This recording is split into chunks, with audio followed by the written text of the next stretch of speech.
Muy buenos días. Estoy acá. Pero pues,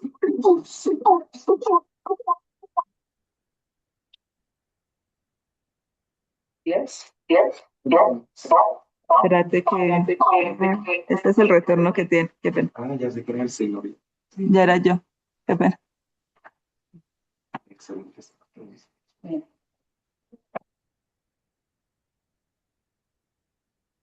Hola, ¿cuándo? ¿Ya? No, no se escucha. Ana, trajiste ahí. Te voy a mandar lo que mandó Diego. Sí.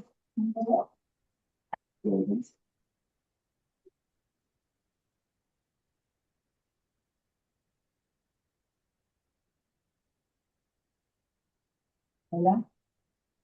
¿Aún se escucha? No. No, ahí sí se escucha. ¿Ya? Sí. Muy buenos días. Buenos días. Para todos, también para Diego Antonio Pineda. Buenos días, ¿cómo estás? No sé si él nos está escuchando, parece que no. ¿Nos escucha, Diego? Hola, buenos días. No. No, pero sí se escucha lo tuyo.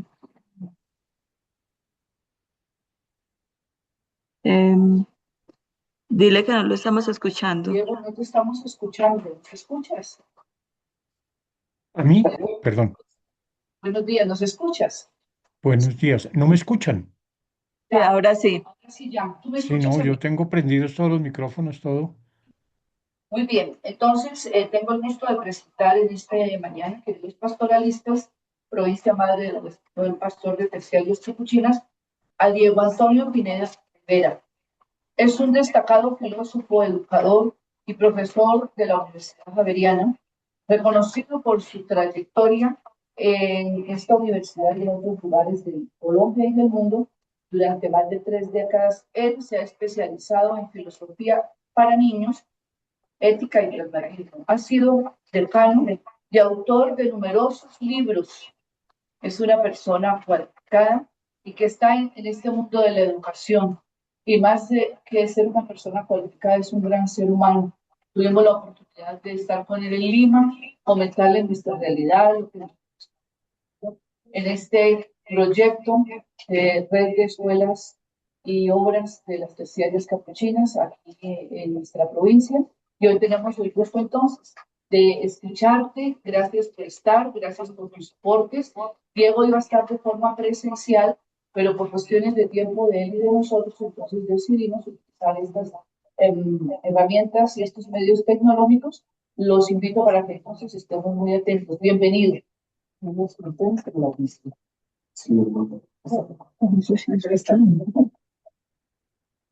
Bueno, ustedes me dirán cuándo puedo empezar. Ya, Ya. ya puedes empezar. Vale, gracias, hermana, muy amable. Probamos que pueda compartir sin problemas a ver, ¿dónde puedo ver? En la parte de Ya lo abajo, vi, compartir. ya vi, ya, ya.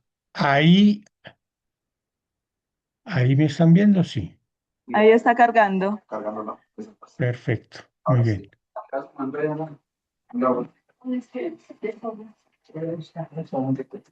Muy bien. Ahí me están viendo, ¿cierto? Sí. Y están viendo la presentación. Bueno, entonces buenos días para todos. Buenos días. Quiero agradecerles especialmente a la hermana Támara por la invitación, a todos los asistentes.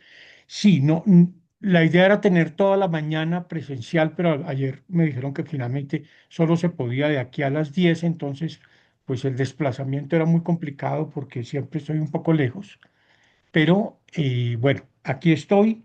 Entonces yo voy a contarles un poquito del trabajo que he hecho, los 3 libros que he hecho con Santillana, pero les voy a también aportar otra cantidad de materiales que les pueden ser útiles. Todos estos materiales los envié al chat de la hermana Támara.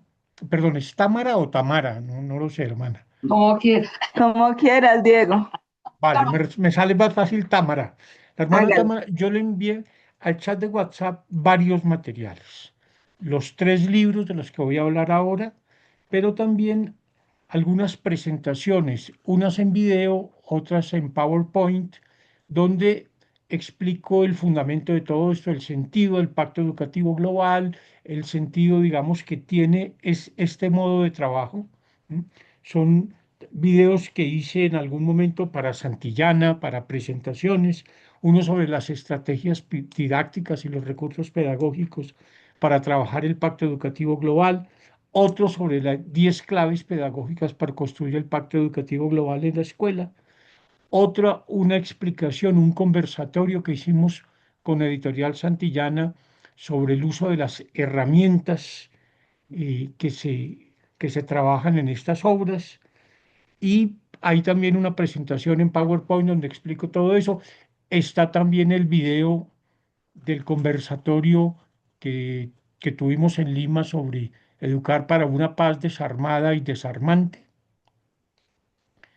Y entonces, bueno, hay ahí todos estos elementos claves para Diego, que ustedes disculpa, puedan pero profundizar. la presentación de PowerPoint no la estoy viendo en el WhatsApp, para que por favor revises más tarde. Sí, sí, lo que pasa es que está guardada como PDF para que no se Ya. desconfigure.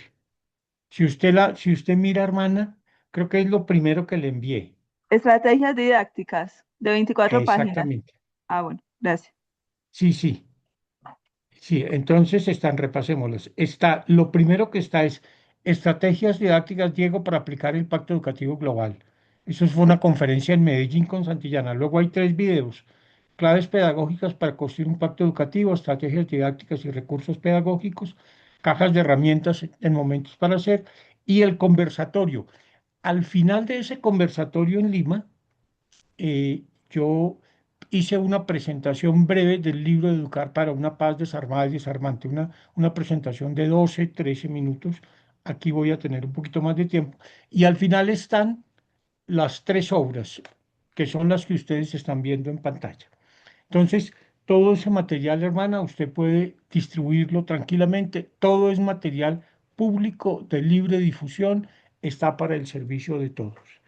Entonces, bueno, voy a entrar en materia. Yes. Entonces, como el tiempo que tengo no es mucho, tenemos de aquí a las 10, es decir, un poco más de hora y cuarto, yo voy a centrarme en presentar los libros y qué tipo de herramientas son esos libros, cómo utilizarlos, etcétera. Voy a hacer una presentación general y luego me gustaría que tuviéramos un diálogo. De golpe, si nos queda tiempo, podemos mirar alguna cosa y tal, pero todo el material está hecho para que un profesor pueda trabajar con él en el aula o por fuera de ella. Entonces, empiezo por mostrar los tres libros. El primer libro se llama Herramientas pedagógicas para construir el pacto, para reconstruir el pacto educativo global. Es este libro. De este libro se hicieron más o menos 100 copias impresas, pero realmente no es fácil conseguirlo. Impreso no se consigue, pero ustedes lo tienen digital y lo pueden imprimir, lo pueden utilizar. Luego, ese libro se hizo en Colombia por parte de Editorial Santillana con el apoyo de la CIEC en el año 2002. Dos instituciones que empezaron con este trabajo. Luego, 2 años después, en el año 2004, se hizo una segunda versión de este que se llama Creo en el Pacto Educativo Global. Nuevamente, CIEC Santillana, ya se vinculó el CELAM, la CLAR, bueno, la CLAR se vinculó también más adelante, eh, para desarrollar otra serie de estrategias nuevas. De ese también hay unos pocos ejemplares impresos. Es este libro, un impreso. Y ese se editó y se publicó en Buenos Aires, en Argentina, en el año 2024, hace 2 años. Y con ocasión del Congreso de la CIEC de Lima, el año pasado, no, perdón, comienzos de este año, en enero de este año, se hizo un tercer libro. Ya, por supuesto, estábamos en la época del Papa León XIV y entonces ya no estábamos hablando del Pacto Educativo Global, sino de las tres prioridades que el Papa, digamos, estableció para acompañar ese pacto educativo. La primera de ellas Educar para una paz desarmada y desarmante. Ese texto también está, ustedes lo tienen ahí, está en el WhatsApp, lo pueden tener. Aquí no tengo la foto porque en el momento en que hice esta presentación resulta que todavía no teníamos la foto del texto. Entonces, voy a presentar estos tres textos. Los tres, aunque están publicados en momentos distintos, con 2 años de diferencia cada uno, eh, y aunque el tercero puede tener un tema distinto, ya no es el pacto educativo global, sino la paz desarmada y desarmante, los inspira un mismo espíritu y están concebidos bajo presupuestos similares. Voy a explicar brevemente esos presupuestos y voy a irles mostrando cómo eso ocurre en cada libro y al final voy a dedicarle un tiempo mucho más, un poquito mayor a explicar lo que yo llamo las herramientas, que es todo, digamos, las estrategias pedagógicas que se construyen aquí. Bueno, los tres libros están construidos como actividades. Es decir, ¿qué tienen todos estos libros? Son actividades para realizar en el aula de clase o por fuera de ella. Y eso es lo primero que hay que tener en cuenta. Es decir, aquí hay muchas actividades que se pueden hacer en el aula de clase, muchas otras que se pueden hacer también, que lo pueden hacer los niños con sus amigos. Por ejemplo, hay dilemas éticos, hay enigmas lógicos, hay ejercicios de observación, de contemplación que los niños pueden hacer, o los niños o los jóvenes pueden hacer con sus amigos, pueden hacer en un rato de descanso, pueden hacer en una salida de campo. Hay muchos materiales que se pueden trabajar con los papás, etcétera, en la familia, etcétera. Entonces son actividades eh, para el aula de clase y por fuera del aula de clase. O actividades en donde desde el aula de clase se convoca a otros. Por ejemplo, una que va a aparecer en todos los libros, que me parece a mí muy bella, es la entrevista, las entrevistas en grupo. Los muchachos preparan una entrevista con un personaje que podría ser del colegio, dependiendo, eso se decidirá en su momento, o que podría ser alguien externo al colegio que tenga algo muy importante que enseñarnos. Sobre todo porque la entrevista es un modo de conocimiento basado en el contacto personal. Creo que todos, yo lo recuerdo mucho en mi educación de niño, disfruté muchísimo cuando personas que no eran del colegio iban a hablar con nosotros y nos hablaban de historias muy interesantes. Recuerdo un ex estudiante, yo estudié toda la vida en el Colegio Calasanz de Bogotá, un ex estudiante del colegio que vivía en un barrio de invasión en Bogotá y nos fue a contar qué era lo que eso implicaba y por qué, etcétera, y por qué lo había hecho y qué proyectos estaba desarrollando. Todo eso le abre a uno la mente, escuchar a las otras personas. Entonces, son actividades que se pueden hacer en el aula, por fuera del aula,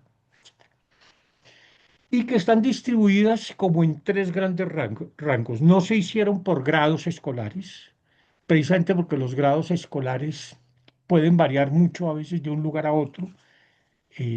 No significa lo mismo primer grado o tercer grado en Colombia, en México, en Costa Rica o en Argentina. Entonces se pensó en edades, tres rangos básicos, 5 a 8 años, 9 a 12 años y 13 a 16 años. Y entonces se implementaron estas 8 estrategias claves. Las llamamos herramientas.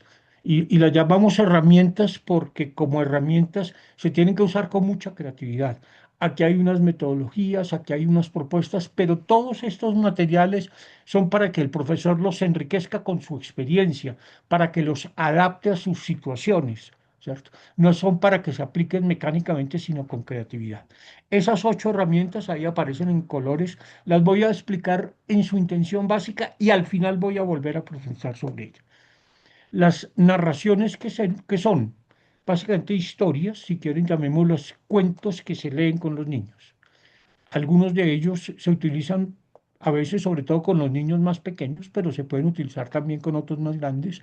Son cuentos que se leen en común. Lo importante es la lectura en común, el compartir a propósito de una historia. Ahí se recogen historias de muy distintos autores clásicos Por ejemplo, un clásico de la literatura infantil como Arnold Lovell, el norteamericano, en el libro de La paz desarmada y desarmante, yo recojo un texto de Gianni Rodari, el escritor italiano, otro de un gran escritor como Oscar Wilde, el gigante egoísta.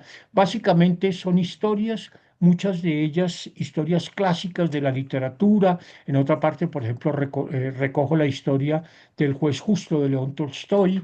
Son textos clásicos, cortos, adaptados para los niños, legibles y realmente bellos y que traen espacios para la reflexión.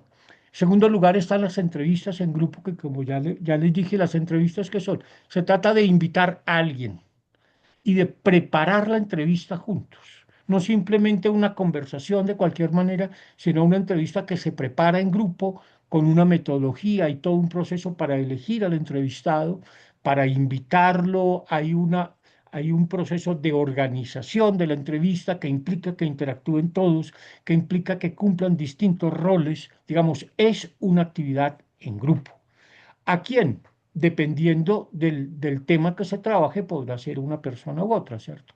Entonces, por ejemplo, en el libro de Educar para una paz desarmada y desarmante, buscamos a una persona que tenga una experiencia de trabajo por la paz o buscamos a una persona que tenga algo que contarnos. Puede que esa persona esté dentro del colegio. Por ejemplo, una de las propuestas a veces es, en el primer libro es, a lo mejor la persona con la que a la que valdría la pena invitar es a la aseadora del colegio, porque la señora que hace el aseo en el colegio está ahí hace 40 años y conoce todas las generaciones. En los colegios pasa mucho eso. Hay un portero de hace 25 y 30 años, conoce todas las generaciones, se sabe el nombre de cada uno, sabe quién fue, por qué fue, sabe qué pasó, y entonces nos puede darles a los niños también una visión histórica del colegio. Y de golpe el personaje que tiene mucho que enseñarnos es el portero, la señora que hace el aseo, un profesor que lleva mucho tiempo, etcétera. Es también reconocer a través de esto que el conocimiento básico está en las personas. Ese es un énfasis esencial que han hecho tanto el Papa Francisco como el Papa León. Eh, lo importante es la persona, no el programa. Lo importante es aprender con otros de la experiencia de otros, ¿cierto? Hay mucho conocimiento en las personas y hay que rescatarlo. Otra estrategia o herramienta son los enigmas lógicos. La fe no tiene por qué estar peleada con la razón, de ninguna manera. Al contrario, en la medida en que desarrollamos nuestras capacidades de razonamiento lógico, pues podemos ser personas más sensatas que tenemos una fe mucho mejor estructurada, mucho mejor fundamentada. Los enigmas lógicos son estrategias mediante las cuales los niños, los jóvenes pueden descubrir algo que no saben por el puro ejercicio del razonamiento. Pongo mientras hacen otras actividades y están vinculados a otras disciplinas. Por ejemplo, en el texto del primero, el de las herramientas para reconstruir el pacto educativo global, el enigma lógico es lo que los niños tienen que hacer es eh, se les dan una serie de informaciones sobre lo que ocurre en un país africano, un país imaginario, le puse Manzania de nombre, y en ese país hay una serie de mamíferos en vías de extinción. Y hay distintos bosques, y entonces ellos tienen que empezar a hacer un conteo de los bosques y a hacer un cálculo y a intentar. El ejercicio es un ejercicio sencillo de cálculo matemático, pero ellos finalmente están actuando como protectores de las especies animales, ¿cierto? Bueno, ahorita les pongo otros ejemplos. Las historias inspiradoras son historias que muestran, digamos, como elementos interesantes que hay en la humanidad. Son casos de personas que nos inspiran. Por ejemplo, retomo el caso de Cristian el León, los dos muchachos que criaron un león y luego lo soltaron en la selva y la relación que logran establecer con el león. O, por ejemplo, historias también a veces dolorosas como la de Ana Frank, aquella niña que estuvo escondida en una buhardilla durante mucho tiempo en la Segunda Guerra Mundial y que finalmente muere y muere buena parte de su familia y sus amigos, etcétera. Pero son historias que también nos muestran lo que es la humanidad y las cosas maravillosas que hay en la humanidad, también las cosas difíciles. Hay dilemas éticos en donde se les plantean interrogantes que ellos deben discutir en torno a temas que a veces son muy polémicos, como por ejemplo la eutanasia, y se les presentan distintas perspectivas, distintas versiones. Por supuesto, siempre está la versión de la Iglesia, pero también cómo la Iglesia puede responder desde su perspectiva a otras perspectivas que están en juego. Y entonces hay también, por ejemplo, a veces se toman algunos elementos legales, pasajes de una sentencia de la Corte Constitucional, los ejercicios de observación y contemplación que son muy bellos, porque se trata de invitar al niño y al joven a que eso observe, describa y contemple fenómenos naturales. Entonces hay varios, luego los podemos mirar más despacio, pero por ejemplo hay uno en donde se les invita a observar, describir y contemplar un bosque. Todos hemos visto un bosque, pero intentar entender lo que significa el bosque, observarlo, comprender cada uno de esos elementos, entender los procesos naturales que hay allí, entender la magia de un bosque. La literatura nos habla de los personajes del bosque y contemplar la maravilla que es un bosque. Y contemplar a través de ese tipo de cosas las maravillas de la creación, ¿cierto? O contemplar una laguna, y hay toda una metodología para hacer ese ejercicio. Y los niños son sensibles a esto. Muchas de las cosas que yo invento acá son fruto de mis propias experiencias como maestro. Yo empecé como profesor muy joven. Empecé a los 17 años en una escuela pública en un barrio de Invasión en Bogotá, en el barrio del Paraíso, ahí arriba de la Javeriana. Y en ese entonces yo era religioso escolapio, recién había empezado y empecé a dar clases en la escuela pública. Y un día se me ocurrió llevar a los niños a un paseo. Muchos de estos niños nunca habían salido de su barrio y uno de los paseos a los que los llevé fue a la laguna de Guatavita, la laguna clásica de la leyenda que queda por la vía a Guatavita, pero no es la represa que todo el mundo conoce, no es la laguna, que es un cráter muy bonito. Y cuando llegamos junto a la laguna, a mí se me ocurrió decirles a los niños, vamos a escuchar a la laguna. Escuchemos qué nos quiere contar la laguna. Y 5 minutos después les empecé a preguntar, a ver, cuéntanos, ¿de qué te habló la laguna? Fue una experiencia preciosa. Fue una experiencia preciosa porque los niños en un minuto de silencio pueden aprender eso, a contemplar, recuperar toda esa espiritualidad ecológica de la que nos habló el Papa Francisco. Las hojas de valores son herramientas donde los muchachos deben hacer un escrito en donde explican por qué algo es valioso, donde explican su concepción de la felicidad o explican por qué para él determinada actividad, el fútbol, el cine o lo que sea, es algo valioso, ¿cierto?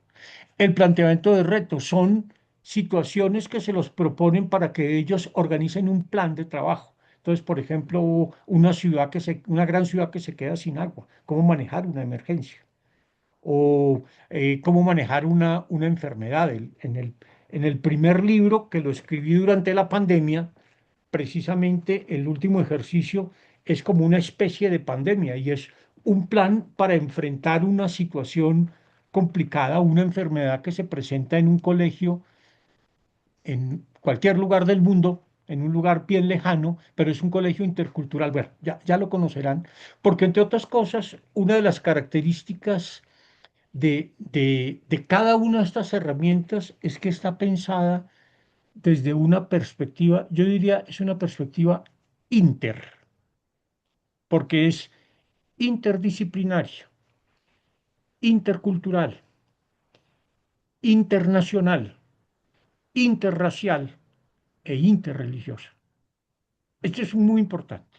Es parte de este proyecto tiene que ver con interdisciplinaria. ¿Por qué? Porque aunque estamos trabajando con actividades vinculadas o a la idea de la paz desarmada y desarmante o al pacto educativo global, y digamos, el punto de referencia es la doctrina de los dos últimos papas, sus encíclicas, sus discursos, etcétera. Esto se hace en relación con otros saberes. Entonces hay muchas cosas, ya les puse el ejemplo de los enigmas lógicos, supone también desarrollar habilidades matemáticas, supone también conocimientos de historia y de geografía, supone conocer otras culturas, ¿cierto? Entonces se trabaja interdisciplinariamente en relación con otras disciplinas, se trabaja interculturalmente. Esto es muy importante porque aquí hay culturas muy diferentes y entonces igualmente se trabaja con culturas indígenas, con culturas negras, se trabaja porque se trata de reconocer la inmensa diversidad cultural. Y eso, por supuesto, está también con el carácter internacional, está relacionado, porque una cosa en la que he puesto mucho cuidado al elaborar estas herramientas es que hablen de personas de distintas partes del mundo. Por ejemplo, en el primero hay un ejemplo que a mí me gusta mucho, que es el de eh, el hombre que le ganó al desierto, página 157. Es la historia de, se me olvida el nombre a veces, ay, ay el nombre, Saguadogo, es Yacuba Saguadogo. Yacuba Saguadogo es un señor que en un país africano, Burkina Faso, totalmente desértico, empezó a recoger material vegetal, a recoger boñiga de los animales y a hacer unos huecos y a llenar los huecos con eso e hizo como unas galerías por donde circulaba el agua cuando llovía, que llovía muy pocas veces, y empezó a recuperar el desierto.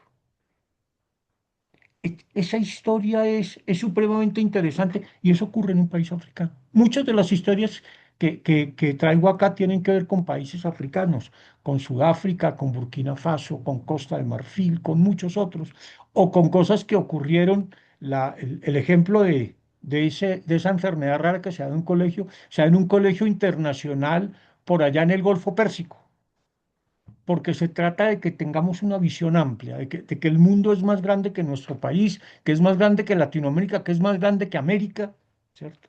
Entonces, todo eso está pensado de una perspectiva, insisto, interdisciplinaria, intercultural, interracial, internacional e interreligioso, porque se trata también de promover el ecumenismo. Muchas veces, muchas de las personas que están aquí no son necesariamente católicos y ni siquiera cristianos. Entonces aquí se cuentan, por ejemplo, en toda la parte de educar para una paz desarmada y desarmante. En el segundo libro sobre el Pacto Educativo Global hay un capítulo entero dedicado a Mahatma Gandhi. En el de educar para una paz desarmada y desarmante, hay una de las historias inspiradoras es precisamente la de Nelson Mandela y cómo logró la paz en Sudáfrica y cómo utilizó para eso un deporte como el rugby, ¿cierto? Entonces, esa es la idea, construir una serie de herramientas y para cada una de esas herramientas, ¿con qué se cuenta? Para cada herramienta, bueno, primero se construye la herramienta, se dan unas instrucciones, se cuenta una historia, se pone un ejercicio, se plantea un caso, se plantea un dilema, se hace una metodología para construir una entrevista o para hacer una observación y contemplación, o se construye una metodología para construir una hoja de valores. Bueno, está la actividad misma. Y esa actividad pues tiene todas las herramientas de trabajo. Entonces hay preguntas para explorarla, hay ejercicios que se proponen, pero aparte de eso hay una reflexión dirigida a los maestros. Cada actividad tiene, digamos, una parte dedicada al maestro, donde se le ofrecen tres cosas. Primero, unos fundamentos doctrinales, si quieren llamarlos, unos fundamentos teológicos, filosóficos, sociales. Entonces ahí está la referencia muy clara a las encíclicas de los papas o a sus discursos o en general al magisterio de la Iglesia, pero también hay reflexiones inspiradas en la filosofía. Muchas veces cuando hay que dar algunos datos esenciales para comprender, digamos, el material con el que se está trabajando, pues hay datos históricos, etcétera. Hay una reflexión, luego hay una que yo llamo los fundamentos, como en segundo lugar, hay una presentación de la actividad. Se explica qué es la actividad, las partes que tiene la actividad, en qué consiste, cuál es el origen de ese texto, de esa historia, de ese enigma, de lo que sea. Y la tercera parte se llama orientaciones pedagógicas, y es decirle, bueno, ¿cómo se puede trabajar esto o en clase o por fuera de ella? Se hacen sugerencias. La entrevista, si se puede hacer presencial, entonces mejor así, tal y tal. Si no se puede hacer presencial, sino a través de Zoom o de Teams o de lo que sea, entonces cambian las reglas, pero es importante fijarse. Son orientaciones concretas para cómo aplicar la actividad, ¿no? Y entonces, y luego, en muchos casos hay también anexos, ¿cierto? Entonces hay anexos porque son textos que puede que no trabajemos en clase, pero tenemos que tener de punto de referencia. En algunos casos, por ejemplo, en el segundo libro, hay unas actividades que se realizan, pero junto a las actividades hay, por ejemplo, una reflexión bíblica. Entonces hay una parte que se llama para reflexionar. Jesús, aquí debería al azar, Jesús juzga con misericordia a una mujer pecadora. Entonces se comenta un pasaje, pero luego hay unas preguntas y luego hay unos ejercicios. Me comprometo con el cuidado de la casa común. Entonces, ¿en qué consiste cuidar los bienes públicos? Y hay una serie de actividades y de ejercicios a partir de eso. Entonces, cada una de estas herramientas tiene em, la herramienta misma, una serie de orientaciones para el profesor y una serie de complementos, ejercicios, historias, etcétera, a veces pasajes bíblicos que ayudan a complementar la reflexión que se ha hecho. Bueno, y por supuesto, todo esto tiene todo el apoyo gráfico. Ya esta sí no es tarea mía porque yo escribo, pero no, yo no soy diseñador gráfico. Todo el trabajo de diseño gráfico de una editorial tan seria y tan organizada como Santillana. Vamos entonces libro por libro. Primero, herramientas pedagógicas para reconstruir el pacto educativo global. Este es un libro grande, tiene Ujú. 338 páginas. Se los mandé al grupo. Sí, Sí, 338 páginas. las doctoras tienen esto. A mí me parece, como edición, que fue la que hicieron en Colombia, me parece la más bella de todos. Tiene unos colores hermosos, está muy bien elaborado. En el momento, lo primero el, el primer nombre que se le dio a este proyecto es el de Momentos para Ser, porque en ese momento lo que existía en Santillana era un proyecto educativo que tenía ese nombre, Ser. Entonces, esto le llamamos momentos para ser, como bajo la idea de que cómo desarrollar el ser, el ser humano, la persona, etcétera, a través de una serie de actividades de todo tipo. Veamos el tipo de actividades que hay allí y entonces vamos a ver mucho más claro. Si se pueden ir a las páginas 18 y 19, donde está la tabla de contenido, podrán ver muy claramente todo el tipo de actividades que hay allí. Les recomiendo mucho, para entender todo este proyecto, lo primero y mejor es leerse la introducción a este libro y luego al de La Paz desarmada y desarmante, porque ahí está todo el proyecto, en buena parte de lo que estoy diciendo yo, ahí está escrito. Entonces, recomiendo que se lo lea. Pero vámonos al índice y ahí veremos qué contiene. Entonces, cuéntame algo sobre la valentía. Esta es una narración de un cuento a partir de un cuento que se llama Dragones y Gigantes de Arnold Lowell, que es uno de los grandes autores de la literatura infantil. Son dos amigos, Sapo y Rana, que se reúnen y empiezan a preguntarse si son valientes, porque empiezan a sentir miedo. Y entonces hacen un poco de cosas todo el tiempo diciéndose que son valientes, pero muertos de miedo. Entonces es una reflexión muy bella sobre la valentía, sobre lo que significa, etc. Ustedes, la historia tiene 2 páginas, pero hay 20 páginas para acompañar todo el trabajo con los estudiantes. Hay 20 páginas. Entonces está la historia es muy cortica, y está la historia, por ejemplo, una cosa que se busca aquí también es promover la lectura compartida. Entonces, por ejemplo, ustedes encuentran que la página está hecha, que el texto está hecho para que los alumnos puedan compartir la lectura. Entonces hay un narrador, cada personaje se representa con un color, hay una serie de ayudas pedagógicas para que la lectura efectivamente sea compartida. Y luego vienen toda la parte de fundamentos, demás, y al final digamos, anexos. Por ejemplo, en este caso hay un comentario de un filósofo sobre ese cuento infantil, hay unas preguntas para ayudar a la lectura del cuento, hay un ejercicio sobre en qué consiste ser una persona valiente, etcétera.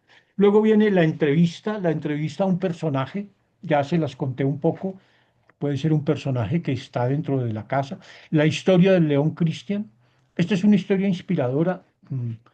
No sé si algunos la conocen, se puede ver en YouTube. Es la historia, les conté algo muy brevemente, lo complemento ahora. Es la historia de un par de muchachos que en Londres en los años 60 compran un león en un supermercado. Ustedes dicen, pero ¿cómo así que uno puede ir a comprar un león en un supermercado? Bueno, eso era posible y eso podía pasar en Londres en los años 60. Compran un león recién nacido y lo crían en su casa. Y el león es una belleza, juguetón, los adora, pero cuando el león ya tiene un año, ya es un animal grandísimo que no pueden tener en un apartamento. Se dicen, ¿qué vamos a hacer? Y entonces deciden, junto con ayuda de una fundación, que van a volver a llevar al león a su hábitat natural y lo llevan a un país africano donde lo sueltan.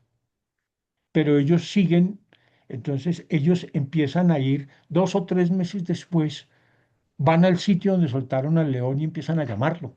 Lo esperan un rato y finalmente el león llega. Cuando los ve, se emociona, los abraza, todo eso que va más registrado en video, lo puede ver uno en YouTube, es muy bonito. Y ellos vuelven luego, vuelven 2 o 3 veces más, y la última vez que van a ver al león, el león llega con una leona y les presenta a su leona que está esperando.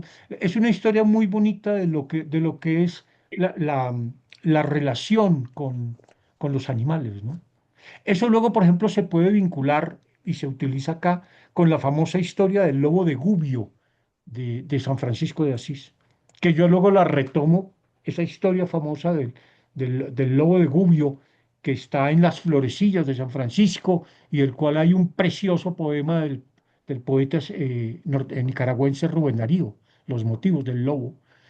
Esa historia también sirve para explicar muy bien luego lo que es la paz armada y desarmante. Entonces aquí fíjense que se retoman historias literarias, historias de, digamos, anécdotas, historias que son inspiradoras, pero también se les relaciona, por ejemplo, con algunas cosas de la espiritualidad clásica del cristianismo.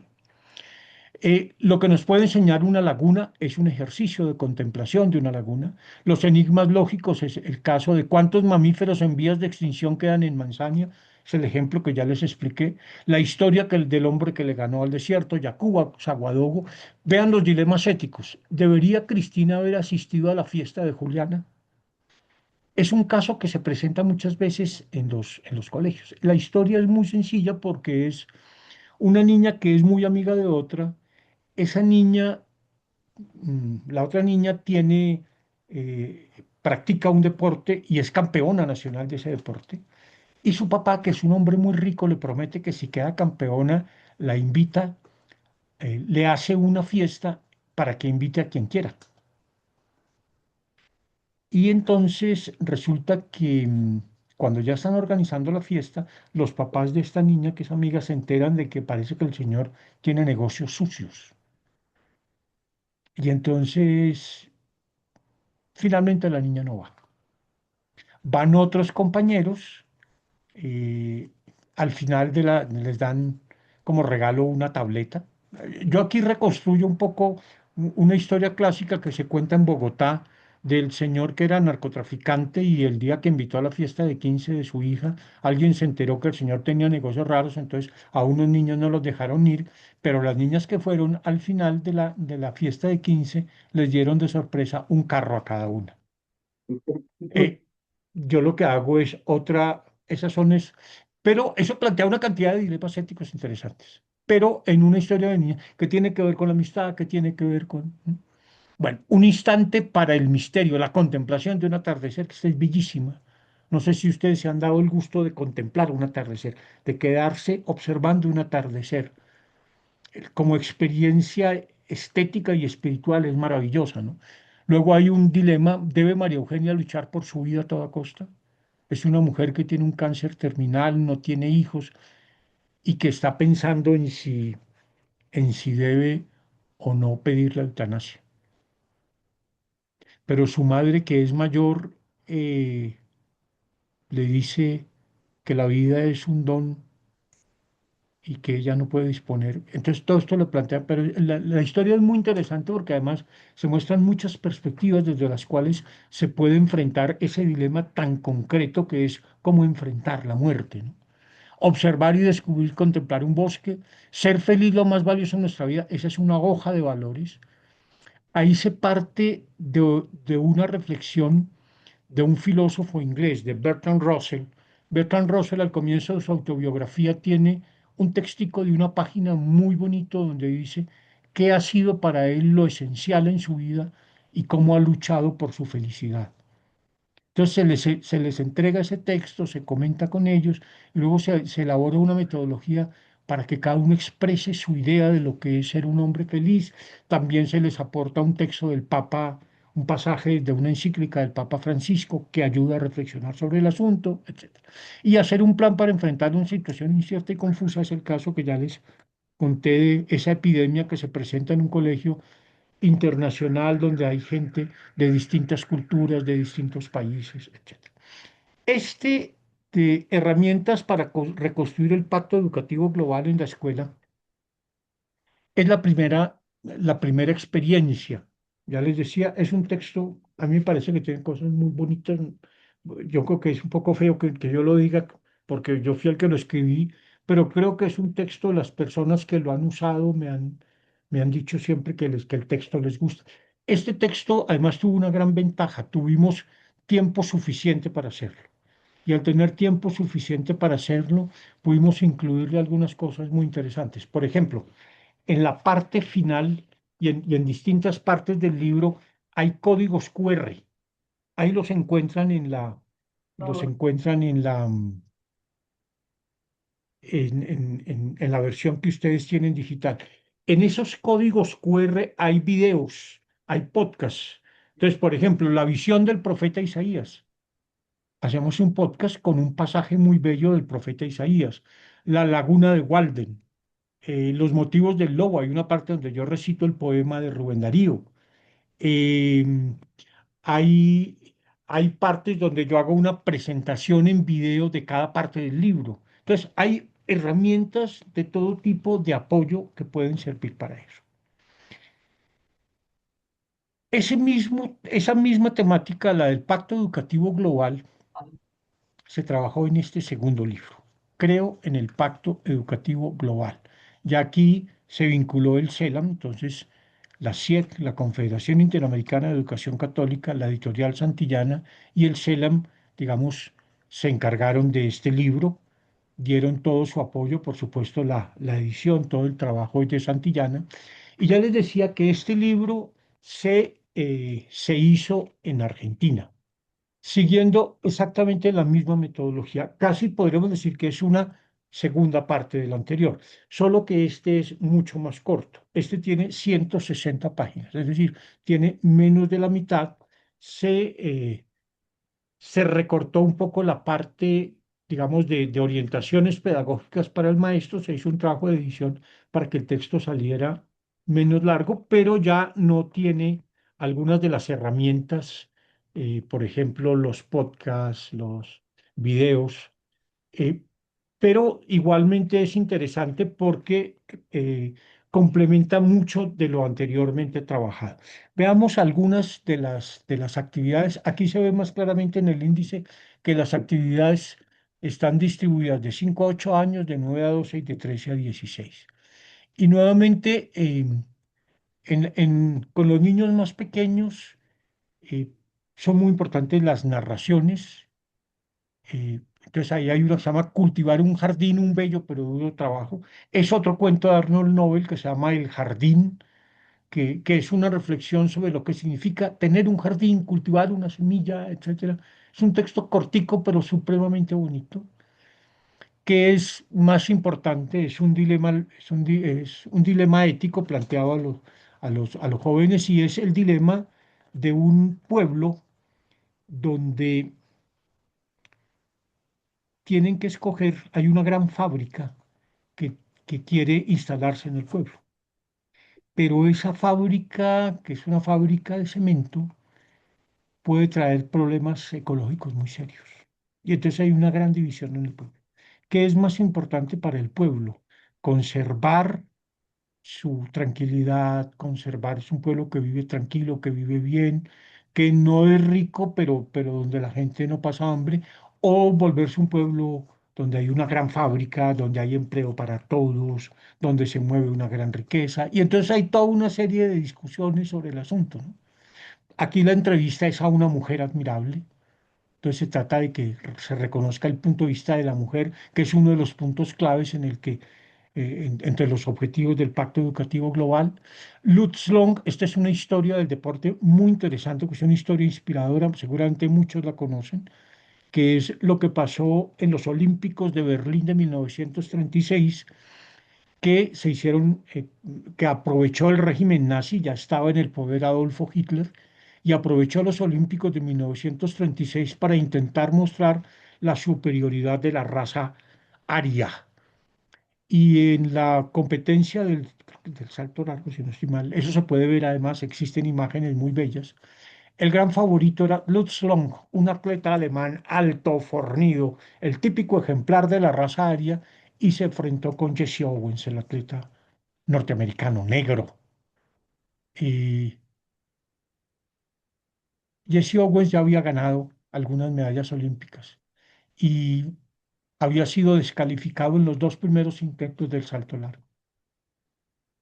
Y fue el propio Lutz Long, el alemán, el que se acercó y le dijo: usted está cometiendo un error, no cometes. Su propio contrincante. Finalmente Jesse Owens gana la medalla de oro. Y el primero que lo felicita es Lutz Long, lo cual es un ejemplo bellísimo de encuentro entre Hitler, que estaba presente en el estadio, salió furioso. Existe la imagen de Hitler abandonando el Estadio Olímpico de Berlín, ¿cierto? Una historia realmente inspiradora. Luego fueron muy amigos. Finalmente Hitler se venga de Lutz Long y lo hace ir a la guerra, y él muere en la Segunda Guerra Mundial. Pero es una de las grandes historias del deporte, porque muestran lo que es la solidaridad, la comprensión intercultural, interracial. Es una historia bellísima, la de Luz Long y Josie Owens. La historia de un hombre justo y sabio, el cuento es El juez hábil de León Tolstoy. Lo mejor de la vida en familia es una reflexión muy bonita a partir de un pasaje de un libro de Leonardo Boff, el teólogo brasileño, de su libro sobre los sacramentos. Él habla del sacramento del pan y cuenta cómo toda la familia se reunía en torno al pan. Y entonces es recuperar un poco el valor del símbolo del sacramento en la vida diaria. Contemplar la luna lejana pero cercana es otro ejercicio de contemplación. En estos días estaba muy de moda precisamente porque ayer llegaron de la luna los hombres, pues después de 50 y pico de años. Fue bastante emocionante. A pesar de que estemos en guerra, ese tipo de cosas como el viaje de la luna también nos habla del poder, de la grandeza que puede haber en el ser humano. ¿Pueden las dos personas seguir siendo seguir siendo amigas si una guerra los separa? Esta es una historia que se trabaja como un dilema ético, pero es una historia muy famosa que pasó aquí en Colombia.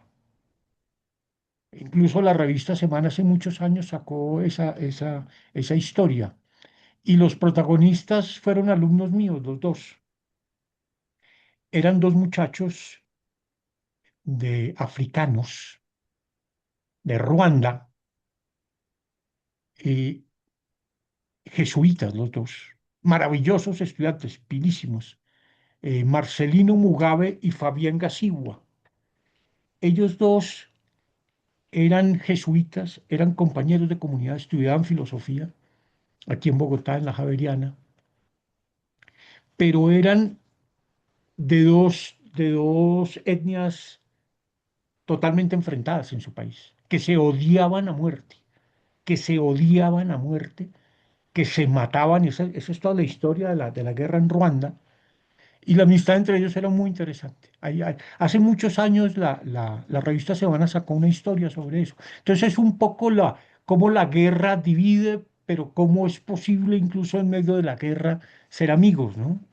Bueno, el enigma lógico aquí es un enigma muy sencillo, el amanecer. Aquí, un hombre de paz.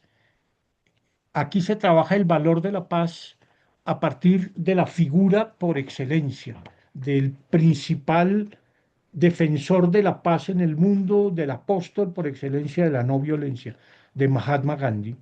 Yo soy un absoluto y fundamental admirador de, de Mahatma Gandhi. Me parece uno de los hombres más maravillosos que hayamos conocido. Entonces, todo este pasaje está dedicado a Mahatma Gandhi, el apóstol de la no violencia. Se cuenta la historia de Mahatma Gandhi, bueno, y se hacen una serie de actividades en torno a él. Y un grave problema, este problema fue de algo que pasó hace algunos años en Bogotá. Yo intento recrear historias. ¿Ustedes recuerdan que hubo un momento en que Bogotá estuvo a punto de quedarse sin agua? Fue muy complicado y tuvimos que hacer racionamientos. Hay momentos, y entonces, ¿ustedes han pensado lo que es una ciudad de 10 millones de habitantes sin agua? Complicadísimo.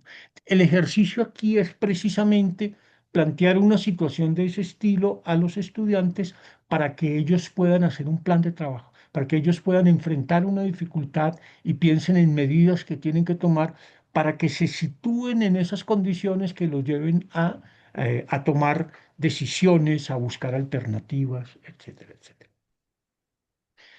Y paso por último al tercer libro. Se llama Educar para una paz desarmada y desarmante. Ustedes lo tienen ahí, pueden verlo. No tengo aquí el diseño porque en ese momento cuando hice esto no lo tenía a mano, pero bueno, voy a ver si lo arreglo luego, se me olvidó. Eh, Ese texto, volvamos a la idea general. Ese texto es mucho más reciente y ese texto fue hecho un poco, tengo que ser sincero, en muy poco tiempo. En realidad es un libro que me tocó escribir prácticamente en un mes, un poquito más de un mes. Y es un texto grande de muchas páginas, es un texto de 244 páginas, escrito en un mes, un poco a la carrera, pero bueno, intentando hacerlo lo mejor posible, pero que tenía ya una inspiración distinta. Como ustedes saben, el Papa León ha agregado a todos los 7 objetivos del pacto 3 prioridades: el cultivo de la interioridad, el, digamos, toda la humanización de la tecnología, todo esto con la inteligencia artificial, y educar para una paz desarmada y desarmante. Ese es el punto en el que el Papa está insistiendo cada vez más. Lo ha dicho varias veces en estos días a propósito de la guerra de Irán. Incluso sin nombrarlo, él tiene una polémica muy dura con el presidente de su propio país, es decir, con Donald Trump. Entonces, esta es una prioridad esencial para el Papa. Estamos en los albores de una tercera guerra mundial. El Papa Francisco decía que estábamos viviendo una tercera guerra mundial por cuotas. Ya no estamos tan seguros si es por cuotas o si ya estamos de hecho allí. Lo que ha pasado en este año en Venezuela, en Irán y en todos los países alrededor, con lo que viene pasando desde hace unos años en Ucrania, lo que podría pasar en Taiwán, las guerras que siguen sin solucionarse en algunos países africanos y una serie de conflictos latentes en muchísimos países latinoamericanos y en muchas partes nos obligan a no perder de vista nunca ese gran imperativo de la paz. Pero esa paz, el Papa León ha dicho debe ser una paz desarmada y desarmante. A mí me gusta mucho la expresión del Papa, porque se puede hablar de la paz desde muchas perspectivas distintas. Por supuesto, de la paz habla Trump, y Trump se cree con derecho a tener el Premio Nobel de la Paz. Incluso lo dijo, voy a invadir Groenlandia porque como no me dieron el Premio Nobel de la Paz, ya me autorizaron. Eso fue las barbaridades que fue a decir Trump.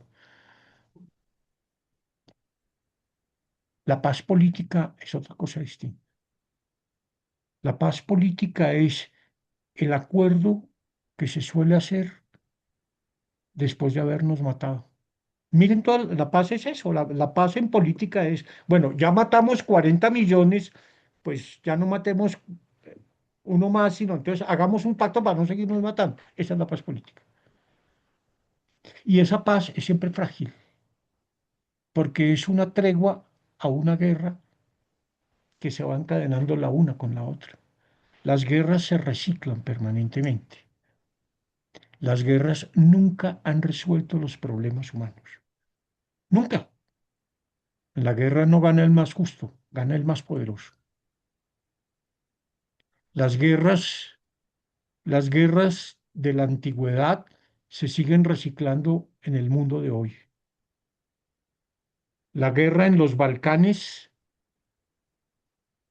es una guerra que tiene muchos siglos. Es exactamente el lugar por donde vivió el imperio del emperador Constantino, que luego además se volvió un lugar de muchísimos conflictos después con la llegada de los musulmanes.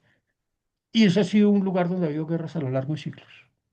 Lo mismo pasa en Oriente Medio y en el Golfo Pérsico, ¿cierto? Esa guerra que empezó con la disolución del Imperio Turco Otomano a raíz de la Primera Guerra Mundial y con el descubrimiento de los grandes yacimientos petrolíferos, esa guerra y que se complicó luego después de la Segunda Guerra Mundial, cuando allí se instaló el Estado de Israel. Entonces ahí se fueron uniendo conflictos y esa guerra se va reciclando y se va reciclando Sí, hay momentos de paz. Israel logró hacer una cierta paz con el Egipto de Anwar el Sadat. Los que hicieron la paz a los dos los mataron, a Menachem Begin y a Anwar el Sadat los mataron los radicales de su propio país. De vez en cuando hay unas treguas, hay unas pequeñas, pero la guerra se recicla permanentemente. Solo podemos luchar por la paz. La única forma de ganar la guerra por la paz es sin armas. Por eso la paz tiene que ser desarmada y desarmante. Tiene una paz que se hace sin armas, pero que supone desarmar a otro. Y se supone desarmarlo no por la fuerza, sino desarmarlo por la firmeza de nuestras convicciones. Eso fue lo que hizo precisamente Mahatma Gandhi. Mahatma Gandhi se enfrentó al imperio más grande que haya existido jamás, porque el imperio británico es el imperio más grande que haya existido alguna vez. En el siglo XIX, uno de cada 5 seres humanos era súbdito de la reina Victoria, de la reina de Inglaterra. El imperio más grande que haya existido jamás es el imperio británico. Un hombre como Mahatma Gandhi, desde los telares, desde su convicción de la no violencia, se enfrentó y lo sacó de la India, que era la joya de la corona, que era la más importante colonia del Imperio Británico, con la convicción. Los hombres de paz como Gandhi, como San Francisco de Asís, no necesitan de las armas. Por eso, esta idea de la paz desarmada y desarmante, los invito a que se lean la introducción del texto de Educar para una paz desarmada y desarmante. Yo explico esta idea a partir del lobo de Gubbio. San Francisco se va a buscar al lobo al monte, ¿cierto? No lleva armas, no lleva nada. Va y le habla al corazón al lobo. Sin armas, no lo amenaza, no le dice nada, lo invita. Y el lobo empieza a quedar desarmado, ¿cierto? Y el lobo es como educar para una paz desarmada y desarmante.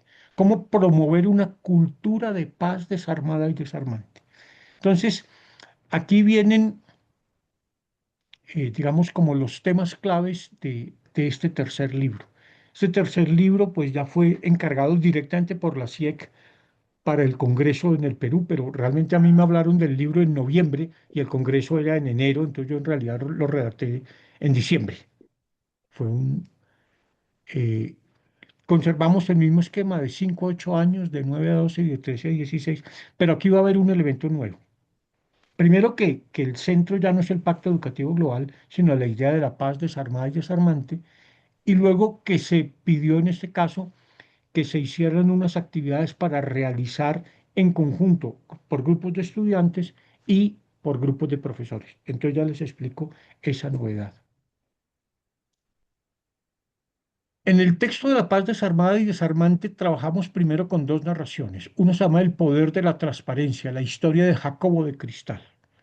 Este es un cuento del italiano Gianni Rodari, uno de los grandes escritores de la literatura infantil, premio Hans Christian Andersen, que es como el Nobel de la literatura infantil y un genio de la escritura. Y este texto en italiano se llama Giacomo di Cristallo. Hay una versión española que se llama Jaime de Cristal. Yo hice una traducción nueva que es eh, Jacobo de Cristal. Entonces es la historia de un niño que es transparente. Y lo bonito de la historia es que este niño que es transparente no puede decir mentiras, se le ven todos sus sentimientos, pero en su país hay una dictadura. Y entonces, como él no puede decir mentiras, pero como él es transparente y lo encierran en una cárcel, y él, pero, pero su transparencia trasciende las barreras de la cárcel y, bueno, finalmente termina derrotando al dictador con su transparencia. La historia está muy bellamente contada y es muy bonita porque muestra cómo la base de la paz es la transparencia, es la verdad, ¿cierto? La paz parte del hecho de que somos sinceros, de que nos tratamos con verdad, etcétera. Luego, el segundo está centrado en la alegría. La alegría hace que todo florezca, la historia del jardín del gigante. Seguramente algunos han leído el texto del gigante egoísta de Oscar Wilde. Es muy bonito. Yo también hago una traducción directa del inglés, eh, porque es la historia de un jardín muy lindo donde los niños iban a jugar y todo eso, pero un día llega el gigante que es dueño del jardín y saca a todos los niños. Y entonces en el jardín no vuelve a florecer nada. Allá nunca vuelve la primavera. En ese jardín siempre es invierno. Hasta que un día un niño se cuela ahí y entonces vuelve a aparecer y entonces el gigante se da cuenta. Bueno, si no han leído El gigante egoísta de Oscar Wilde, se lo recomiendo porque es un texto precioso, además, escrito por uno de los más grandes escritores de los últimos siglos. Momentos para la paz, la caída del agua. Este es un ejercicio de observación y contemplación centrado en esto, en el agua. El agua es vida, el agua relaja, el agua pacifica, el agua es un signo maravilloso de paz. Y las caídas de agua son maravillosas, ver una catarata, ver una cascada. Todo este ejercicio está basado en contemplar caídas de agua y entender el significado del agua. En la tradición cristiana, el agua, por ejemplo, como signo del bautismo, es absolutamente esencial. Se trata de resignificar todos estos elementos, así como trabajamos antes el sacramento del pan. Aquí también recogemos el agua, todo su sentido simbólico, pero la vemos en la naturaleza, la vemos en las cascadas, en, en las cataratas y en toda una serie de caídas de agua distintas. Entrevista a alguien que lucha por la paz, se trata de poder comprender, digamos, la perspectiva de, por ejemplo, de un líder social, pero que trabaja por la paz y desde una perspectiva no violenta siempre. De 9 a 12 años, conoce cómo se une un país a través del deporte. Esta es la historia de Nelson Mandela y el juego de rugby. Aquí se cuenta la historia de Mandela, un personaje muy interesante, pero se muestra cómo él logró consolidar la paz en su país siendo presidente de Sudáfrica a través de un juego rudo como el del rugby. Mandela es un hombre muy inteligente y entonces se da cuenta que él tiene que trabajar por la unidad del país y que la oportunidad la tiene cuando hay cuando viene el Mundial de Rugby a Sudáfrica. Y él, claro, el problema es que a los negros de Sudáfrica no les gusta el rugby, ellos los ven como un deporte de los blancos. Y entonces Mandela empieza a hacer todo un trabajo y empieza a llevar a los jugadores y al capitán de rugby a los barrios de las ciudades de Sudáfrica a que enseñen a los niños a jugar rugby y a que se forme toda una unidad en torno al rugby. El, el, el, el capitán de la selección de rugby lo apoya en mucho y luego además llegan a la final. Lo que nadie esperaba y es que Sudáfrica llega a la final, pero contra el gran equipo que es Nueva Zelanda, el supercampeón, y gana la final. Queda campeón mundial de rugby. Y el ejercicio es bonitísimo porque muestra cómo Mandela une al país a través de un deporte que estaba marcado por ser un deporte de blancos proveniente de Inglaterra. ¿M? Es un ejercicio supremamente bello. Y eso es lo que hay una película, a lo mejor algunos lo han visto, Invictus. Se llama Invictus por un poema que Mandela recitaba cuando estaba en la cárcel y que le enseña a los jugadores de la selección de rugby. Es muy bonito.